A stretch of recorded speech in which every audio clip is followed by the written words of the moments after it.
नमस्कार। Farm to future Manoj के platform पर एक बार फिर से आपका स्वागत है। जैसा कि आप देख पा रहे हैं, इस समय सूर्यास्त का समय। आज 27 अगस्त 2025 और इस समय मैं अपने धान के खेतों के बीच में खड़ा हूँ। पौध की जो स्थिति है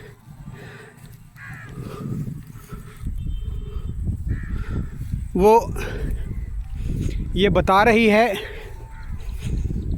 कि धान रोपाई के बाद शुरू में हम धान की जीरी डालते हैं, जिसे हमारे यहाँ बिहार और उसके आसपास के क्षेत्रों में मोरी कहते हैं। और 21 से 25 दिन के बाद ये जो मोरी है वो खेतों में चली जाती है और वहाँ पे रोपाई की जाती है। उस रोपाई के बाद लगभग 2 महीने का समय, मतलब जीरी से लेकर आज तक का लगभग 2 महीने का समय जो है वो इस पौध का हो चुका है। और ये जो वैरायटी है वो 120 दिन की है। तो हम कह सकते हैं कि इसने अपनी आधी ज़िंदगी जी ली है। और पौध की स्थिति भी ये बता रही है कि अब ये अगले जो 15 दिन हैं, 15 से 20 दिन, उसमें ये गर्भा धारण करेगा, जिसे हमारे यहाँ गाभ कहते हैं। और 1 महीने में इसमें बालियाँ दिखाई देनी चालू हो जाएंगी। चारों तरफ फैली हुई हरियाली। और कुल मिलाकर फसल की ग्रोथ काफ़ी अच्छी है। इस फसल में मैंने आपको अपने पहले वीडियो में भी बताया कि मैंने मात्र एक खाद, जो 5 दिन पहले अर्थात 20 तारीख को, 20 अगस्त के आसपास एक खाद का प्रयोग किया है। उसका कारण था, इन खेतों में मूंग की फसल थी और मूंग की फसल एक हरी खाद होती है, जिसके कारण पौध की ग्रोथ जो है वो काफ़ी अच्छी थी। और ये जो मैंने खाद का इस्तेमाल किया है, ये मेरे खेतों में पहली खाद थी और अंतिम खाद भी है। 60 दिन की फसल हो जाने के बाद किसान जब अपने खेतों में खड़ा होता है, खेतों की हरियाली को देखता है, तो उसे एक खुशी मिलती है। क्यों? क्योंकि वो उसके द्वारा की गई मेहनत और खेतों में इन्वेस्ट की गई पूंजी का नतीजा है। लेकिन 4 से 5 महीने की फसल के बाद किसानों को मिलता क्या है, आज मैं वो आपके बीच में रखना चाहूँगा। किसान इस इलाके में अगर पट्टे पर खेतों को लेता है तो वो 18-19 हज़ार रुपये प्रति एकड़ के हिसाब से, 12 हज़ार रुपये मान के चलिए प्रति बीघे के हिसाब से लेता है। और धान की फसल को उपजाने का जो खर्चा है वो उसका, अभी जो मेरा खर्चा आया है वो उस हिसाब से मान के चलिए 14 हज़ार रुपये के आसपास प्रति एकड़ का। और वो भी उस स्थिति में जब मैंने मात्र अभी तक रोपाई के बाद इसमें एक खाद का इस्तेमाल किया है, और उस खाद का खर्चा जो है वो 18 से 20 रुपये प्रति कट्ठे के हिसाब से। अब जोड़ लीजिए, 1 एकड़ में 30 कट्ठा, तो एकड़ का खर्चा क्या होगा। और ये सबसे किफ़ायत खर्च है।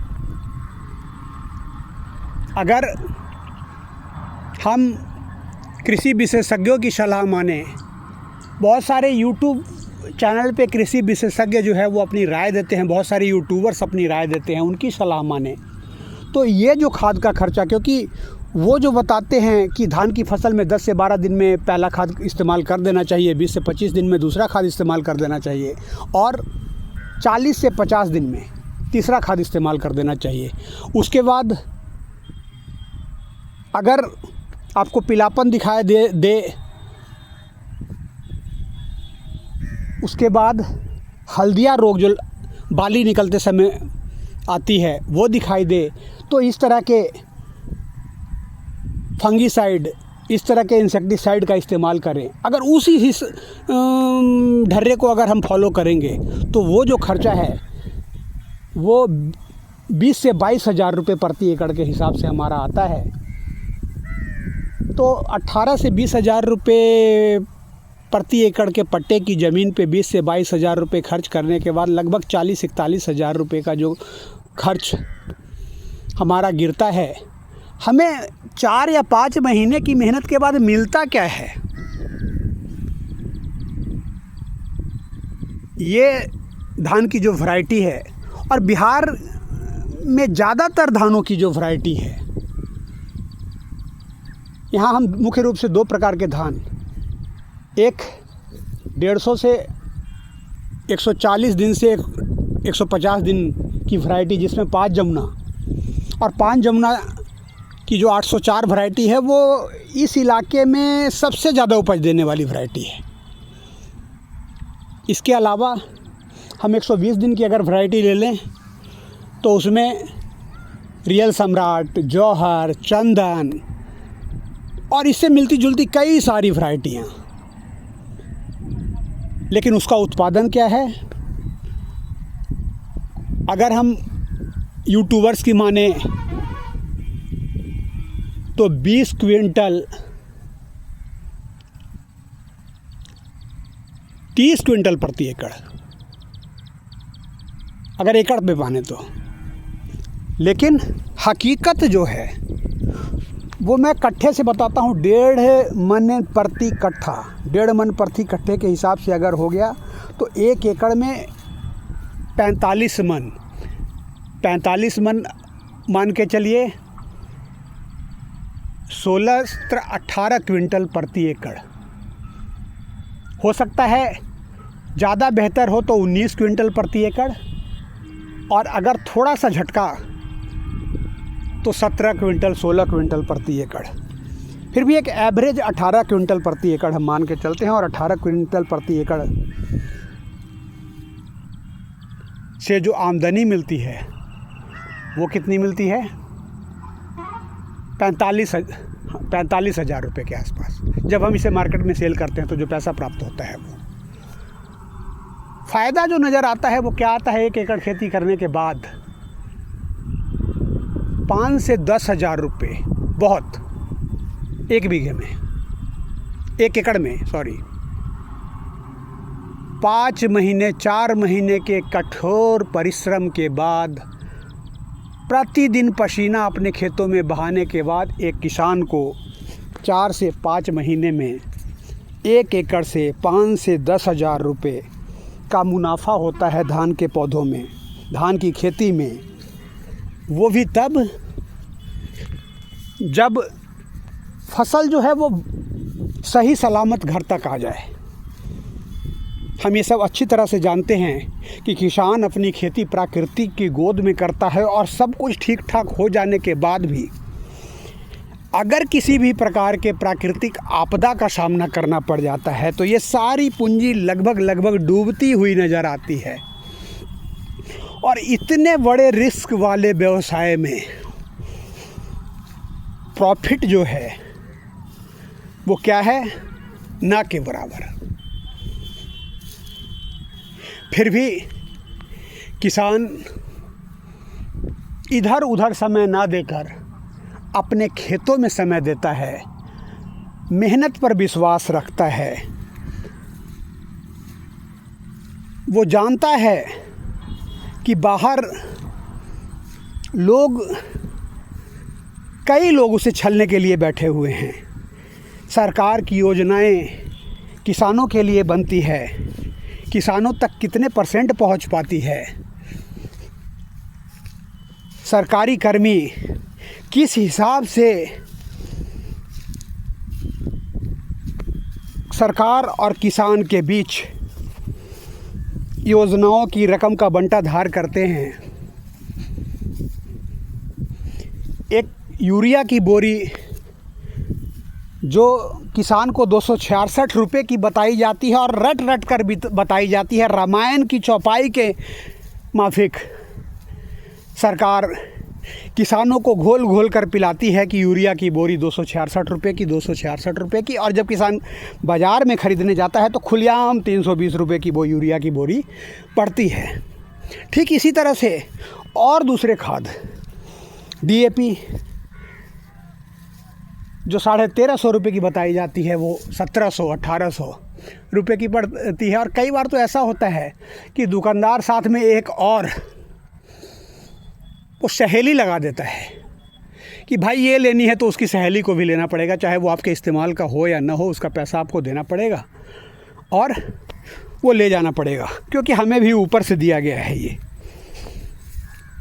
किसान मजबूर है, उसे खाद की ज़रूरत है, फसल उसकी खेतों में खड़ी है खाद के इंतज़ार में। वैसी स्थिति में उसे उस सहेली को भी लेना पड़ता है, तब जाके सिस्टम के द्वारा उसके लूटे जाने का जो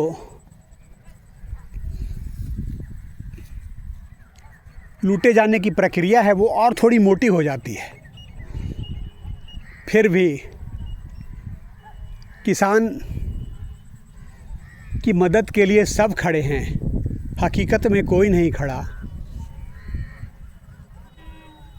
किसान की सहायता के लिए बहुत सारी स्कीमें हैं, हकीकत में कितने % उसके हाथों में पहुंच पा रही हैं। अंत में मैं सरकार से, सरकारी नुमाइंदों से